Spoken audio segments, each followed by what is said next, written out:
Welcome. Thank you, Madam Chairman, and thank you, committee members who stuck it out. So many are called, and so few are chosen.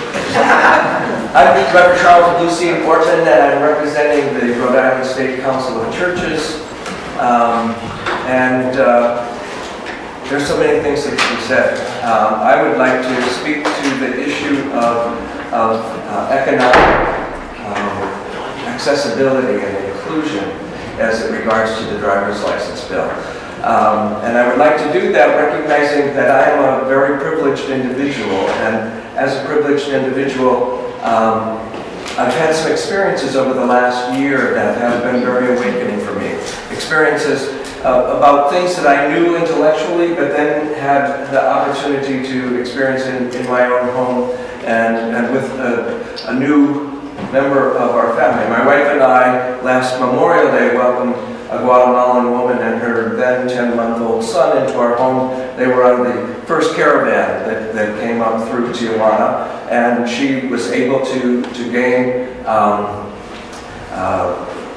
asylum status and was released to us on parole as her sponsors. And so it's not exactly the same situation, but the privilege that I have woken up to in this last year is something that speaks very much to this driver's license bill. A few experiences that I wanted to share with you. One is on October 31st, Halloween. Many of you might remember that the Boston Red Sox were parading through Boston. That was a day that Johanna and I and her baby got up at 5 o'clock in the morning and got on the train to go up to the required court visit that had been set up for her by ICE. We left home about 5 o'clock, 5:30 in the morning, and got up and through all of that baseball traffic and got to the court and found out that Johanna, like about half of the other 150, 200 people that were in that waiting room, that she didn't actually have a court date. There were many, many people there that day that didn't have a court date. And why was that? That was because ICE had failed to inform the court that they had set this date for her.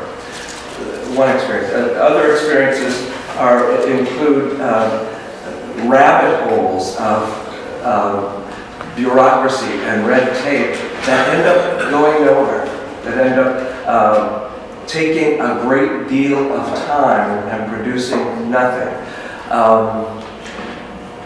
Johanna is in a program where she, 5 days a week, 5 hours a day, is studying English as a second language. She takes the bus to that. On days when the weather was so bad that we took her, it was about a 20-minute car ride. She takes a 2-hour bus ride to get there in the morning and a 2-hour bus ride to get home in the afternoon. I would like you to think about the impact on a person's economic capacity when they're spending 4 hours a day in transportation. What I'm pointing out to you is that the fabric of our society, the fabric of our very privileged society for so many of us, holds a great number of people down and excludes and causes them a dependency that our society cannot afford. What we need to be doing is creating opportunities for people to have access to employment.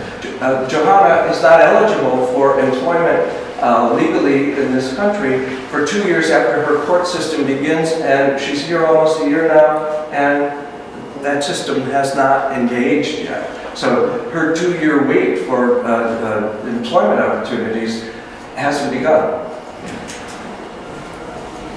This is a matter of recognizing one another as brothers and sisters. My faith tradition calls on me to affirm and promote the inherent worth and dignity of every person. And that's what I hope we can do as a state of Rhode Island. The state of Rhode Island aspires to be a state of hope.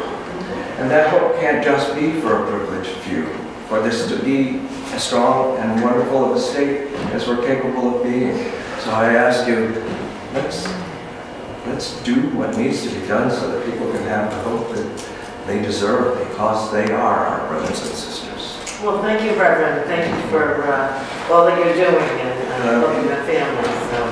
So, any questions? I'd like to thank you ahead of time for passing this to the floor of the House. We certainly will try. All right. Thank you.